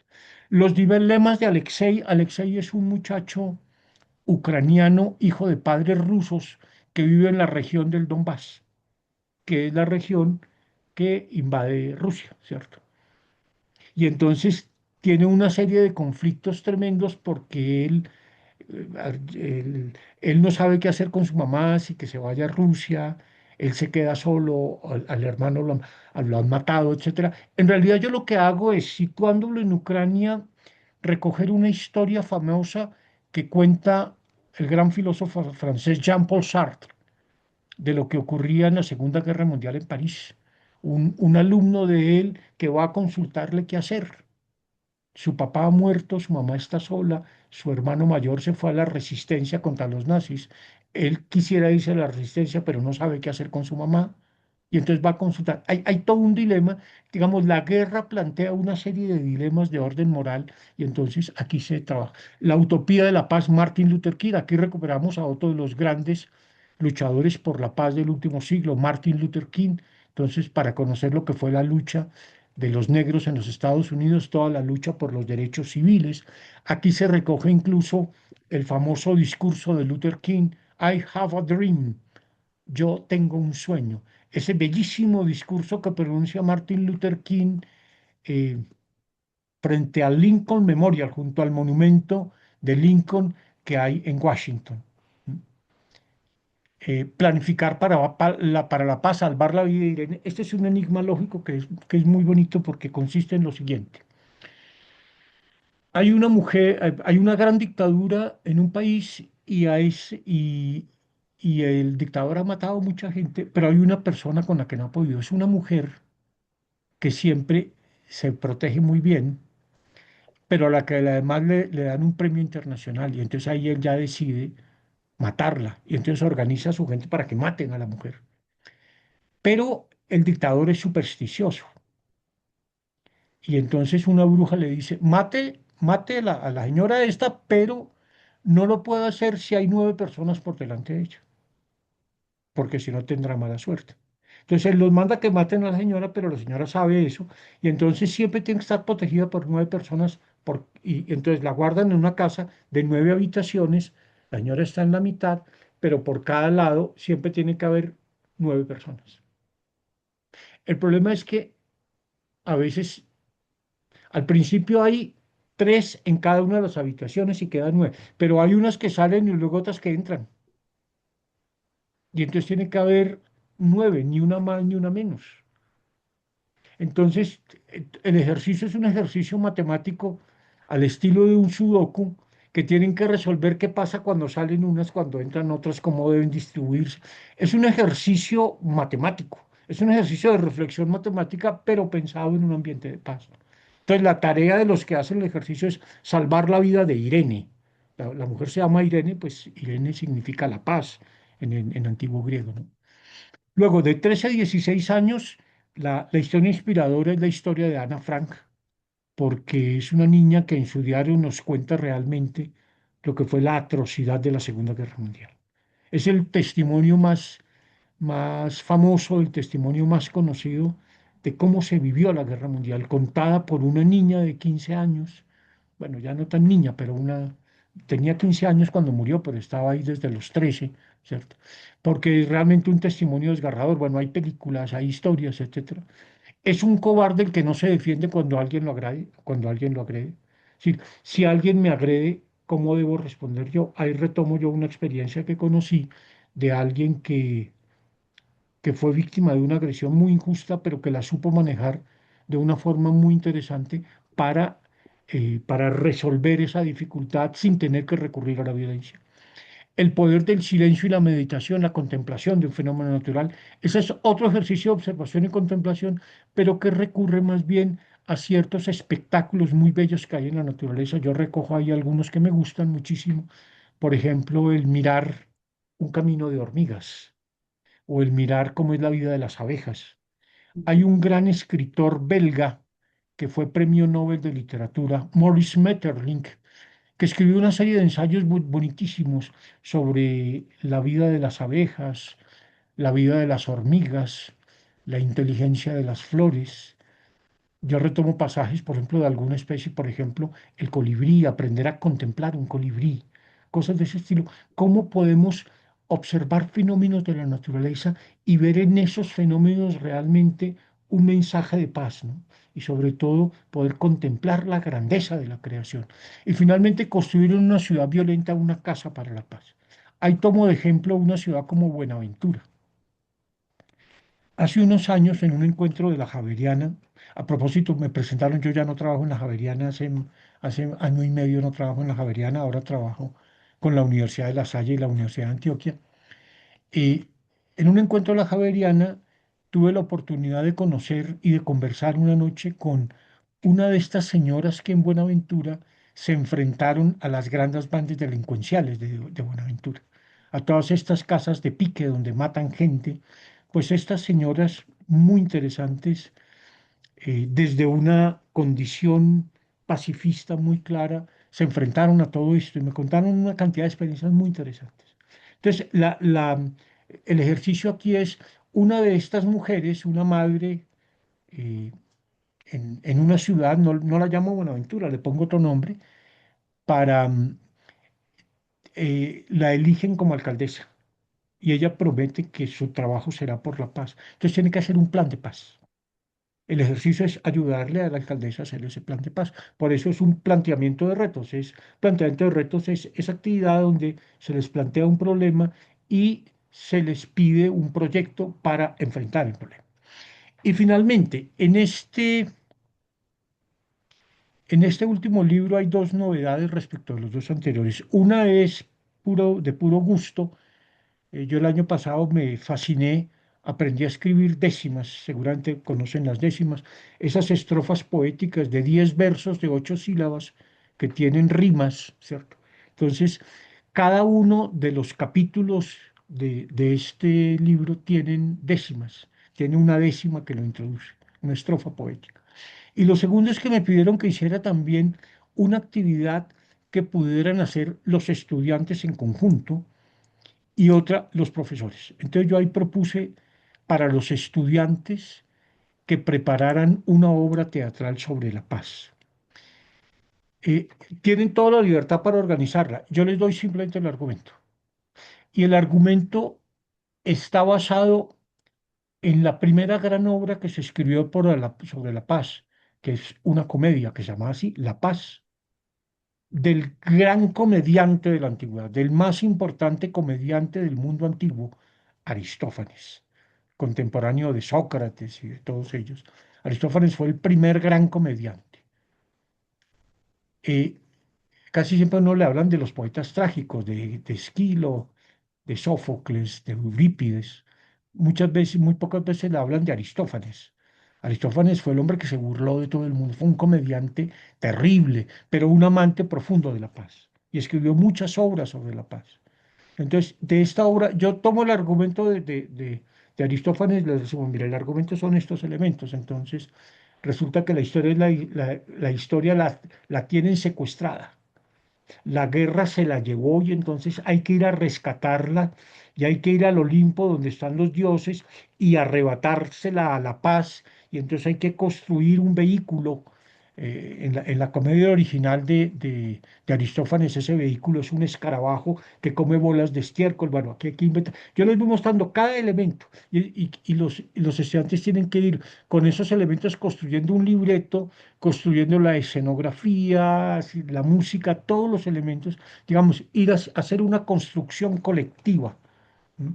Una obra de teatro sobre la paz, y los profesores tienen que montar un día de la paz con actividades artísticas diversas, una de las cuales puede ser la obra de teatro, pero yo les sugiero muchas más cosas, actividades musicales, actividades lúdicas distintas, poesía. De hecho, también para ese festival escribo unas décimas sobre la paz que también pueden utilizarse allí.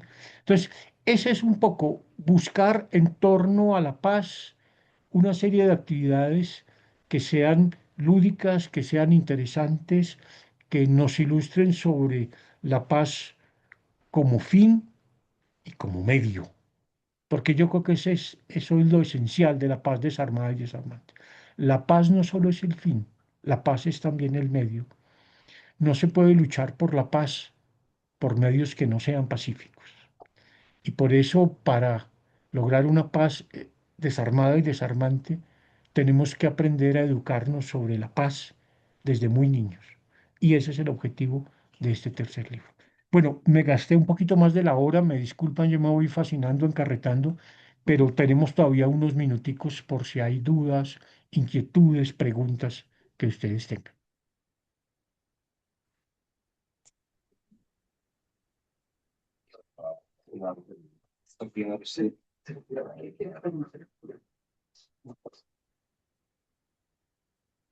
Bueno, buenos días. Viendo y escuchando la presentación, me parece que es un material bastante práctico, bastante interesante, que se puede llevar a la praxis pedagógica en la sala con los docentes, con los estudiantes también, pero que uno le pone como el tinte personal cada uno en el aula, ¿no? Pero es muy, muy interesante, sobre todo por la clasificación que se hizo de los 5 a los 8 años, de los 9 a los 12, de los 13 a 16, pero que también en los diferentes lugares donde nos encontremos, el poder contextualizarlo, ¿no? Con temas propios de la región, como para que sea algo más práctico. Muchas gracias. De acuerdo, de acuerdo. Las herramientas se tienen que aplicar de forma creativa. Yo siempre pongo el ejemplo del mecánico. El mecánico, no sé si ustedes han visto trabajar un mecánico. A mí me encanta ir a los talleres a ver trabajar a los mecánicos, porque son fantásticos. Yo recuerdo que un mecánico que era amigo, yo a veces iba y miraba y me decía, voy a reparar un motor. Y entonces había por ahí un tornillo donde uno ni siquiera le llegaba a la mano. Y ¿cómo va a soltar el tipo un tornillo superante apretado en un sitio donde ni siquiera le entra uno a la mano? Pues el hombre cogía un alicate, no sé cómo, y lo armaba con un destornillador, no sé cuánto, y la llave, no sé qué, y la pegaba y hacía, y soltaba ese tornillo que donde ni siquiera. Es fantástico porque este ejemplo es para mostrar esto. Ahí hay unas herramientas. Cada uno puede complementarlas, puede construir otras, puede aplicarlas de distinta manera. ¿Qué es importante? Que estas herramientas son de fácil manejo. Como ustedes lo tienen digitalmente, lo pueden usar de muchas formas. ¿Yo qué hago? Por ejemplo, yo tengo en mi computador, tengo los tres libros. También los tengo impresos. Pero si yo necesito, si por ejemplo yo estoy con un grupo de niños y quieren que les lea una historia, yo puedo en mi computador simplemente decirle sáqueme una copia de tal cosa, del cuento Dragones y Gigantes, son tres paginitas. Yo le pido imprímame esas tres páginas en PDF y me las mando a un WhatsApp y desde mi celular o desde un computador o desde una presentación en Videobeam en el salón, lo puedo leer junto con ellos. No tengo que imprimirlo, lo puedo proyectar de mil maneras, lo puedo enviar por WhatsApp a muchas personas, lo puedo compartir de mil maneras. Entonces, este es un material práctico, ágil, fácil de compartir, de uso libre, no tienen que pagarle a nadie un centavo, y pueden utilizarlo de acuerdo con sus necesidades e intereses. Por supuesto, condición para usarlo bien es conocerlo bien. Entonces yo sí les invito, léanlo, búsquenlo, adáptenlo. Ahí hay unas orientaciones pedagógicas, pero ustedes pues dentro de las condiciones. Entonces, por ejemplo, yo a veces digo, esta actividad requiere 4 sesiones de 20 minutos. Te dice, yo no tengo 4 sesiones de 20 minutos, tengo solo 20 minutos. Entonces, ¿qué puedo hacer? Ah, bueno, puedo hacer eso. Cada uno lo tiene que adaptar a su situación, ¿no? Por supuesto, hay componentes regionales, pero yo siempre diría, están muy bien los componentes regionales, pero no olvidemos que este es un libro que tiene una perspectiva interracial, intercultural, ¿no? Internacional, ¿cierto? Que tiene que estar abierta. También para los niños que viven por allá en el Amazonas es muy importante saber que existe África, que hay países africanos donde suceden historias de guerra, pero también de amor, de entereza, de todo, ¿no? Entonces también esto está pensado con un espíritu intercultural, interracial, interreligioso, intercultural, internacional, interdisciplinario. Entonces, todas las adaptaciones están muy bien, pero sin perder ese espíritu. ¿Mm? Gracias. Gracias. Muchas gracias. Yo quiero para hacer un comentario valiosísimo y es que después de cada lectura tú presentas algo muy pedagógico y es con qué me quedo, para qué me sirve esto, qué puedo hacer con esta historia, ¿sí? Y desde ahí, pues es un goce porque no es una lectura más, sino es la estrategia de esa lectura que se sigue. Fíjate que cuando uno trabaja con los niños o aún con los jóvenes, bueno, pero ¿para qué leímos? ¿Y qué puedo hacer con esto? ¿Sí? Y una vez como maestro dice, pero ¿qué más le hago? Aquí está todo. ¿Sí? Está absolutamente todo. Y lo más interesante es cómo aterrizamos eso ya a la vida y a las realidades de cada lugar, de cada grupo de niños, de jóvenes, de maestros. Desde ahí yo valoro este trabajo. Yo digo, nos queda el gran reto, es leer y estudiar. Sí, nosotros mismos tenemos que leer este material tan valioso para poderlo trabajar y compartir y seguro que de ahí salen otras cosas, porque los niños nos sorprenden, ¿no?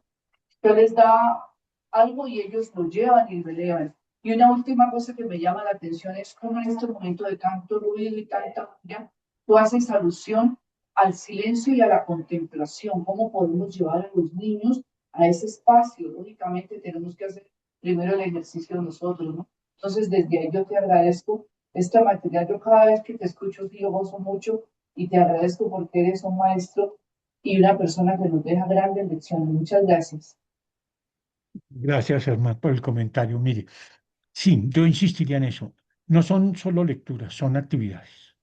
Y el primer destinatario es el maestro. Quisiera insistir en lo que usted dice.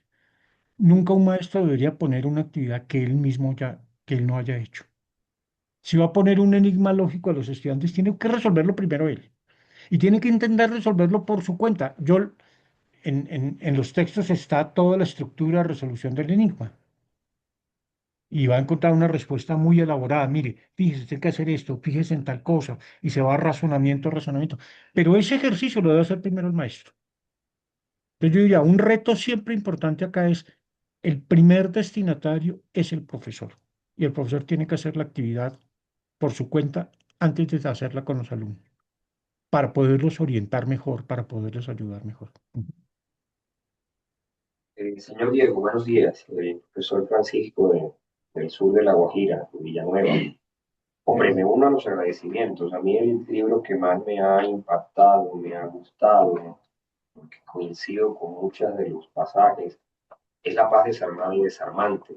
Yo vengo en mis carreras hice algo de arte dramático y vengo de montar un vía crucis con los niños, donde los exijo emocionalmente y donde trato de quitarle a esos niños que sus padres les enseñan ojo por ojo, diente por diente, que si me pega, si alguien le pega, a mí no pegue, y tratarles de explicar que como a Jesucristo lo estaban grabando en un madero, le estaban escupiendo, lo insultaron y aún así él no tenía gritos de venganza, no tenía gritos de hijo de putear a otro, les digo yo así raspado, sino de decirles, perdónalo, Señor. Aquí me ha impresionado, retomo literalmente las frases de la historia de Felipe, que dice, fue cobarde Felipe al no defenderse de la agresión de Enrique. Es un cobarde el que no se defiende cuando alguien lo agrede. Porque claro, me pasó que un niño le estaba explicando esto del Via Crucis y preciso una niña lo estaba molestando porque le agarró la cartuchera, le agarró los lapiceros sin permiso y él vino y ¡pam! Le pegó. Y vuelvo yo y venga niño, hijo, pero ¿por qué? Profe, entonces, ¿cómo me defiendo? Esto es una herramienta maravillosa para enseñarles a ellos cómo se pueden defender de manera pacífica, porque estamos en una sociedad completamente agresiva. Uno toma el carro, el volante, y parece que las personas cuando se montan en un volante, oye, pues tantas, oye, que no sé qué, hay un problema de querer tener la razón siempre. Nos cuesta mucho, me equivoqué, lo siento, sí, hice mal. O sea, tenemos un detalle y los niños lamentablemente vienen de sus casas así. O sea, yo le agradezco sobre todo porque estoy de acuerdo con usted, vivimos ya en una tercera guerra mundial. O sea, yo me siento ya en una tercera guerra mundial. O sea, yo no sé cómo un presidente de los Estados Unidos estaba pidiendo un Nobel a la paz y bombardea un país como Irán. Hay una guerra en Medio Oriente completamente diaria, amenazando que iba a acabar la civilización completa de Irán hace unos días nada más. Entonces, los niños hay que llevarles este material. Yo verdaderamente lo felicito, le agradezco. Es cierto, sobre todo el tema de la contemplación también. Yo pensé que yo era el único y a veces me decía, ¿será que yo soy bobo al ver un colibrí? ¿Cómo se queda chupando el polen de una flor y está sostenido? Eso es una maravillosa, es algo genial de la aerodinámica. O sea, podría todavía no hay un aparato, un helicóptero que logre hacer ese movimiento del colibrí, sostenerse y rápidamente, repentinamente salir despegado. Nosotros, los hombres, lo que hemos hecho es imitar a la naturaleza, los helicópteros, los aviones, los carros, y eso verdaderamente es espléndido. Llevarle eso a los niños es genial y esto que usted nos entrega hoy es una herramienta sobre todo. Es que estoy fascinado aquí con el libro. Usted lo llama Paz 10, Paz 11, Paz, y cada uno tiene elementos, uno nos lleva a la historia. O sea, usted recuerda personajes, para el ecumenismo esto está genial, no pelear entre las religiones. Tuve un encuentro en Valledupar también donde nos decían lo mismo, hombre, ustedes tienen niños que van a ser evangélicos, tienen niños que son judíos, tienen niños que de pronto son budistas. Usted habla aquí de personajes que no necesariamente fueron católicos, pero aún así se les tiene que rescatar el mayor avance y el mayor recurso que hicieron para la humanidad, por ejemplo, Gamata Pagante. Entonces, muchas gracias, señor Diego. La verdad, el primer libro que yo voy a intentar adaptar a mi territorio es sin duda La Paz desarmada y desarmada. Bueno, muchas gracias, Joel. Ojalá pueda montar la obra de teatro sobre la paz, sobre la base del argumento del poema Me de queda el Stephanie. reto. Sí, me parecería interesantísimo, porque ese es un ejercicio, yo sé lo difícil que es montar una obra de teatro, pero lo educativo que es. Ya que usted es profesor de arte dramático, yo quiero decir que pocas armas educativas hay tan maravillosas como el teatro. Sí, El teatro es la suma de todas las artes, decía Vygotsky. Por ejemplo, en la tradición jesuítica, el teatro era importantísimo en la formación de los jesuitas, precisamente porque el teatro combina cantidad de cosas, toda la capacidad artística, el discurso, la música, etcétera, pero además el cuerpo, la expresión, es absolutamente integrador, absolutamente integrador. Yo una de las cosas que diría, en todos los colegios debería haber teatro. Pocas cosas conozco tan educativas como el teatro. Es magnífico. Ojalá se pudiera integrar eso. Ujú. me quedo con la tarea y pues Deme ideas de una vez. Pues me animo. Eso ya. Las ideas están ahí en el libro, vea la última parte del libro. En la última Vea el parte, libro de Enrique, en el está hecho de 13. Felipe, que fue agredido por Váyase a el la página, eso es, váyase al puro final del libro y verá que encuentra, ahí hay una serie de en ideas la sobre página eso. 189, tiene la paz 11, pero en la paz 10 habla sobre la historia de Felipe. No, en la 13, váyase a la 13. Es que eso está muy al final y entonces Está estoy, montada en una váyase hora. por allá a la página, Ah, váyase a la página, 220. bueno, contarle que nosotros tuvimos la asignatura Paz de 13, perdón, página 224. Montaje de una obra teatral sobre la paz, adaptación de la comedia de la paz de Aristófanes. Entonces ay, aquí se explica la actividad colectiva, el punto de partida, se hace el argumento de la paz de Aristófanes, ¿sí? bueno, esperemos que de aquí a un año les pueda mostrar imágenes de la obra. Ya me quedo con ese compromiso. Vale, Eh, vale. ya, ya no tenemos la asignatura. La hermana Isabel María, que le mando un saludo desde acá, que ya no está, digamos, activa, está un poquito enfermita. Ella, cuando me conoció, que sabía de mis estudios de arte dramático, y me dijo, Francisco, vamos a montar la asignatura de acá.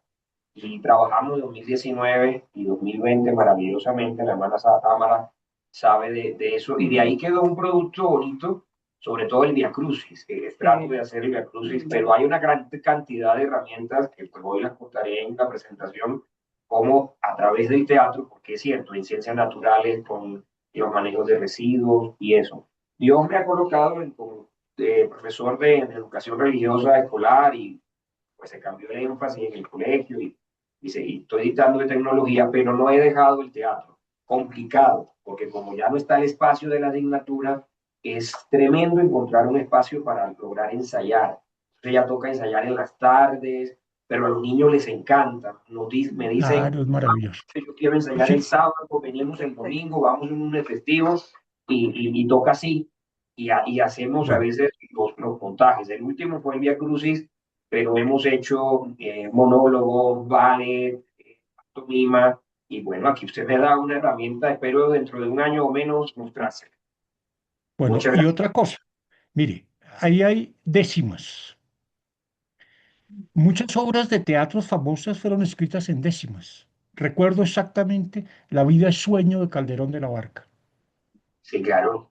¿Qué es la vida? Una ilusión, ¿qué es la vida? Un frenesí. ¿Se acuerda aquello de que la vida es sueño y los sueños? Eso está escrito en décimas. La décima es una estrofa Sí, poética sí. de 10 versos octosílabos que riman el primero con el segundo y el quinto, perdón, el primero con el cuarto y el quinto, el segundo con el tercero, el sexto con el séptimo y el décimo y el octavo con el noveno. Le voy a leer una décima que está ahí en el libro, que está en la página 233 del libro de la que la paz sea una fiesta del teatro y otras artes, que vendrán de muchas partes a tocar en esta orquesta. Esta es pues mi apuesta, que juego, danza, poesía, música, humor y alegría hoy poblarán este lugar para hacerlo su hogar, un hogar de fantasía. Sí, la 14, maravilloso. ¿Sí? Esa es la décima 14. Pero además, en la parte final, en la 14, hay una serie de décimas que llaman décimas de la paz, página 241. Que la paz es solo sueño, te dirán una y otra vez. Esos otros que tal vez solo saben fruncir ceño. Es cuestión de empeño, disciplina y de constancia, buen humor y tolerancia, que la paz no la regalan ni los grandes la exhalan en sus toques de ignorancia. No lo olvides tú, Mauricio, no se vence al más fuerte, provocando ya su muerte, sino a punta de buen juicio. No tomes ese precipicio que termina en una tumba. Haz de la paz una rumba llena de risas y alegría, de tesón, verdad y de porfía, que si no, todo se derrumba. Y si Hakuna Matata te atreves tú a decir, es porque ya puedes sentir que la sacaste barata, que viene la alpargata que te golpea las nalgas y espero que no caigas en gritar como una loca ante una cosa tan poca. Vengan mujeres hidalgas. La poesía es también un mensaje de paz maravilloso, ¿no? Ahí están todas, se las pueden leer. Que no hay ojo a esta, que no hay guerra justa, ni tampoco paz armada. Verdad mil veces probada que a alguno no le gusta, y el fusil que nos asusta está aún bien cargado, de frente y preparado para convocar a la muerte. No dejaremos a su suerte ni futuro ni pasado. Entonces, claro, las artes tienen mucho que aportar acá, ¿no? Ahí hay cantidad de herramientas. Entonces, pues yo gozo mucho escribiéndolas y gozo más cuando veo que las aplican, que las utilizan, que las adaptan, etcétera. Porque pues para uno Te da como otra idea de autor, meterle nada es vallenato. mejor que utilice lo que uno hace, ¿no? Ujú.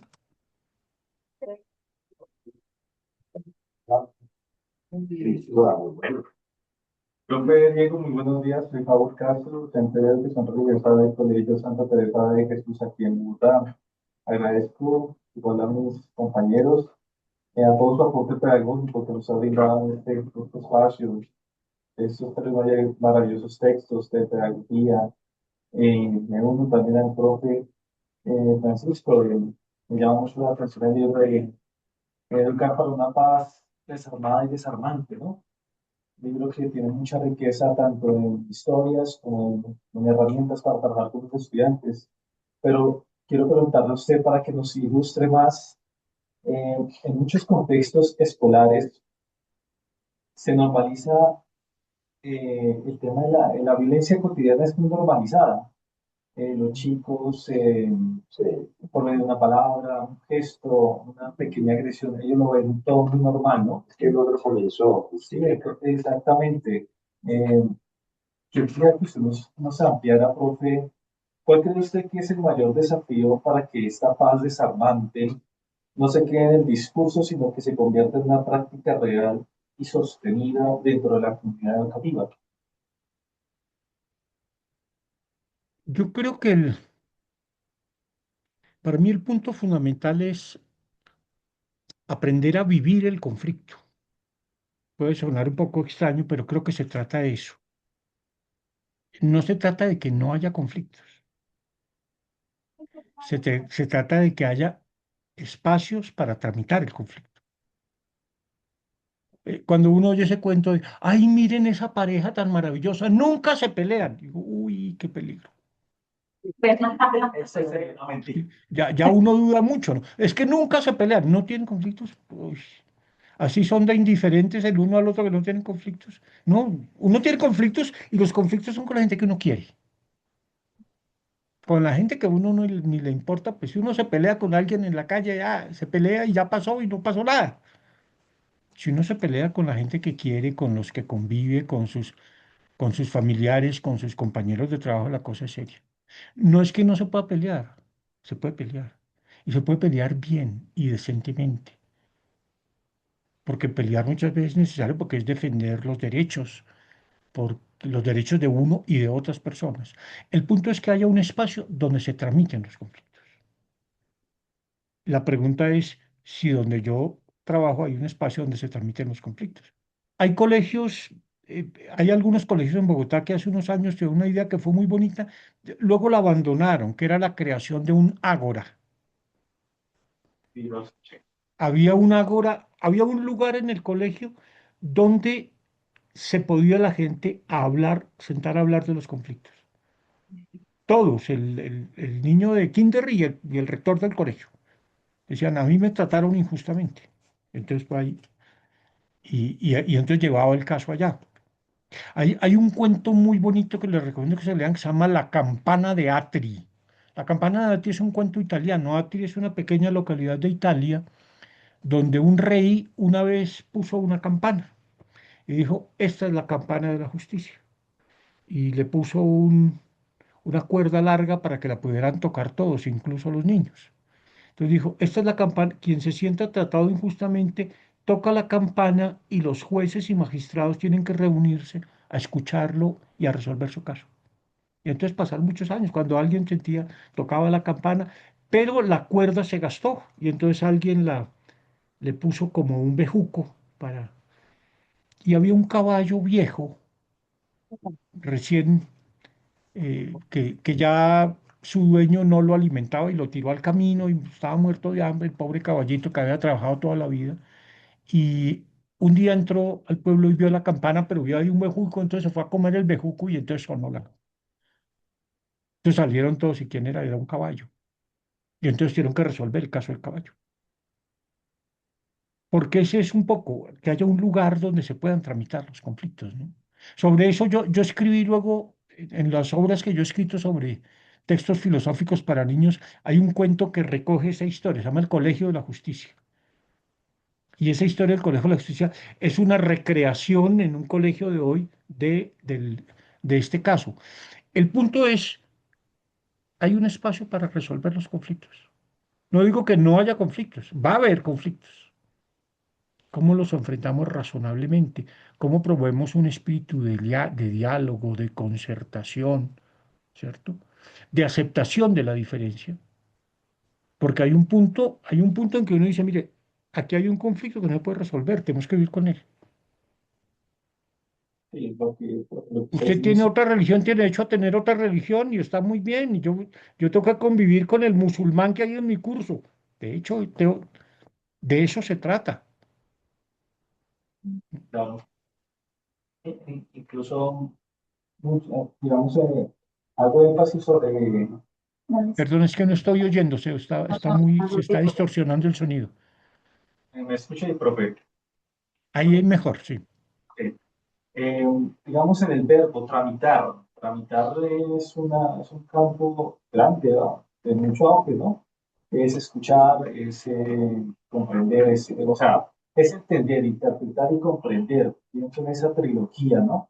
Para poder hallar el justo medio del conflicto, ¿no? De, de ver cómo las dos partes pueden llegar a ese justo medio de entenderse para poder solucionar, ¿no? Porque muchas veces el conflicto se queda, o, o sí, esa guerra, esa intervención, queda sin solución.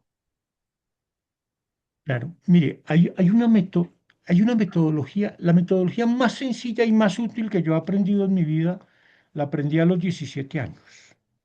Era una metodología que aplicaba las juventudes obreras católicas en Europa para en los años 50, 60,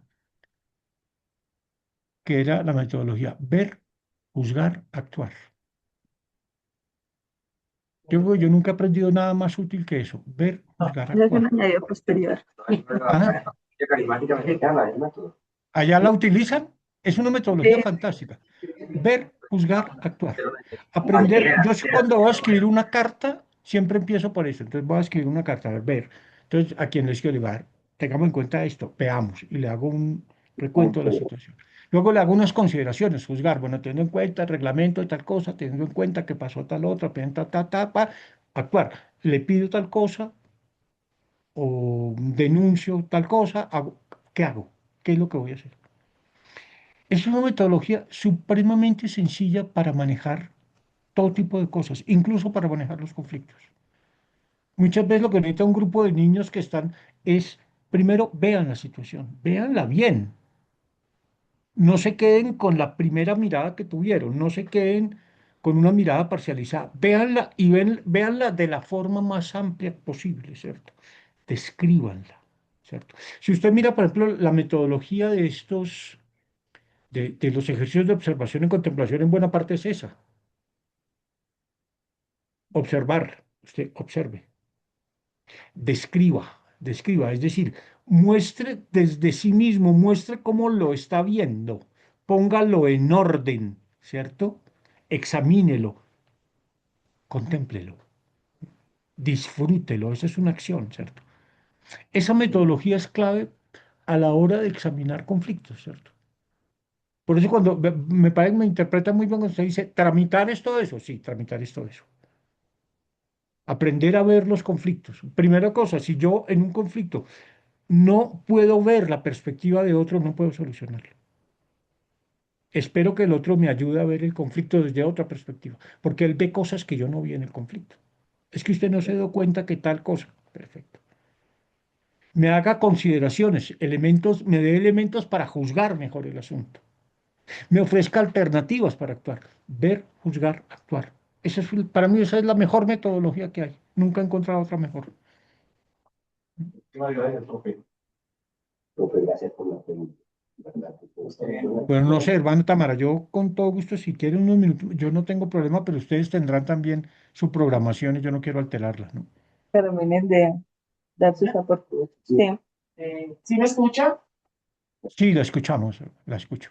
Buenos días, Mm, profe. Mi nombre es Laura María Ortiz Hernández, docente de filosofía de la Escuela Normal Superior Indígena de Uriria, Guajira.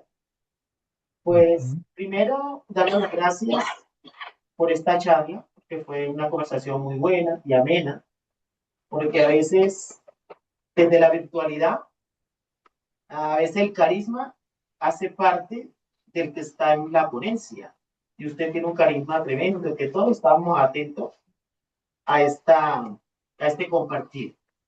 Los tres textos me parecen que son pertinentes y más para esta sociedad, este sistema educativo adverso que tenemos, que siempre las políticas educativas siempre nos tratan de, o sea, nos desventajan en muchas cosas. Pero escuchándolo usted, recojo tres aspectos. Primero, en que nosotros como educadores sabemos que tenemos que mirar primero nosotros mismos, hacer un examen introspectivo. ¿Quiénes somos? ¿Qué hacemos? ¿Y cómo lo hacemos? Segundo, estamos educando a personas y esas personas pues, merecen todo el respeto de parte de nosotros, porque vienen de diferentes contextos y tienen diferentes caracteres. Lo otro que recojo de usted es esa filosofía para niños, porque siempre, por ahí, siempre que me meto en las redes, escucho sus consejos, cómo llevar. Y de verdad, en estos tres textos me llevo una impresión bastante dinámica, recreativa, donde no solamente se va a limitar a dinámica y recreativa, sino qué quiero yo a través de esta dinámica compartir a los estudiantes, para que de verdad ellos tomen esta educación no como algo mecánico, porque estamos mirando a los estudiantes que les estamos exigiendo mecánicamente, sino que lo lleven para la vida. Y si nosotros sabemos formar, es porque hemos sido formados. La violencia, sí, está en todas partes, incluso dentro de nosotros mismos. A veces, desde el mismo hogar, vemos las diversas situaciones que se presentan y a veces lo llevamos a la escuela o a los diferentes sitios que vamos. Entonces, le doy las gracias porque de verdad, lo digo por mí, me llevo bastante material para trabajar y sí, parte de este material yo lo he trabajado, pero con esto pues me fundamenta más y me hace como más centrada en lo que voy, en lo nuevo que voy a llevar. Entonces, muchas gracias, lo felicito y espero que más adelante pues podamos nosotros compartir ese saber que usted nosotros nos ha inspirado hoy en esta mañana. Muchas gracias. No, gracias a usted y quiero decirle que en buena parte mucho del trabajo que yo he hecho en esto lo debo también a mi trabajo en filosofía para niños. Tuve la inmensa suerte de formarme con el gran pionero del tema en el mundo, con el profesor Matthew Lipman y la profesora Margaret Chapp en los Estados Unidos, de aprender con ellos, de aprender su método de trabajo, de traducir sus obras, y eso para mí ha sido tremendamente iluminador. Buena parte de lo que hago acá está inspirado mucho en el trabajo de ellos también y en el modo como yo me he ido formando en filosofía. Me encanta la filosofía, he sido profesor de filosofía toda la vida, pero esa inspiración pedagógica que hay en filosofía para niños para mí ha sido realmente maravilloso. También los invito a los que quieran. Hay muchos otros temas que yo toco también, temas como la escritura y cosas de ese estilo. Y también pues tengo un canal de YouTube que lo pueden encontrar fácilmente con mi nombre simplemente. Nunca le he puesto nombre distinto porque no se me ha ocurrido todavía. Entonces, bueno, en cualquier cosa que pueda colaborarles con todo gusto. Vivo en 20.000 cosas, metido en 20.000 vainas, ocupadísimo, Bueno, si hay algo en que puedo colaborar, lo haré con todo gusto. No, a ustedes, muy amables, muchas gracias. Yo le voy a preguntar para la hora de teatro. Bueno, Diego, de una manera muy especial, nuevamente agradecerte tu disponibilidad, toda esa generosidad que has tenido con nosotros, porque sabemos que vemos 3 libros, pero todo el trabajo, la dedicación que hay detrás de cada texto, sabemos que eso es de mucho tiempo. Entonces, no es solo el tiempo que nos dedicaste en esta ponencia, sino es el tiempo que también nos regalas a través de este material. Y bueno, nos veremos en otros momentos, en otros escenarios, y que el Señor te bendiga y te recompense todo eso que le has aportado también a nuestra pastoral y a nuestra provincia durante este día. Muchas gracias. Hermana, Gracias, no, a muchas ustedes, gracias. muchas gracias. Una última cuña. Estoy escribiendo un cuarto libro con Santillana en este momento. En realidad no es un libro, pero son una serie de actividades muy de este estilo, pero en torno a un tema que es la pasión de muchos, el fútbol. Yo soy también un amante absoluto del fútbol desde niño y entonces estoy escribiendo ahora, precisamente ahorita estoy trabajando en un libro sobre este mismo esquema, pero cuyo tema es el fútbol, pero el fútbol como cultura, el fútbol como una pasión que nos convoca a muchos, que inspira muchas acciones y que tiene un poder educativo muy, muy grande. Entonces ahí vamos y ahí seguiremos trabajando. Esto es lo que a mí más me gusta en la vida, crear este tipo de materiales. ¿Mm? Me fascina. Muchas Vale, muchas gracias. gracias. Que estén muy bien. Hasta luego. Gracias. Pues, buen día. Diego. ¿Dónde salgo? Ahora no hay dónde salir.